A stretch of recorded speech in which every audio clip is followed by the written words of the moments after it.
সন্তানের আকিকা না দিলে বাবা মার উপরে তিনটি বিপদ চলে আসবে, মারাত্মক তিনটি বিপদ চলে আসবে তাদের লাইফে যদি সন্তানের আকিকা কোনো বাবা মা না দেয়।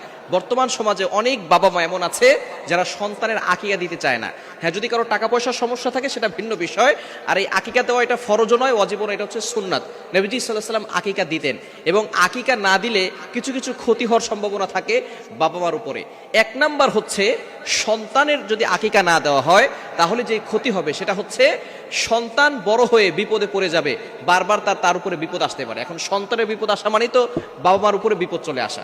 এজন্য সন্তানের আকিকা অবশ্যই দেওয়া দরকার। যদি তাদের অ্যাবিলিটি থাকে, সামর্থ্য থাকে, তাহলে আকিকা দিবেন। আকিকা কিভাবে দিবেন? নবীজি সাল্লাল্লাহু আলাইহি সাল্লাম আকিকা দিতেন আনিল গোলামি শাতান, অর্থাৎ ছেলের জন্য 2টা বকরি, এবং ওয়ানিল জারিয়াতি শাতুন, এবং মেয়ের জন্য, কন্যা সন্তানের জন্য 1টা।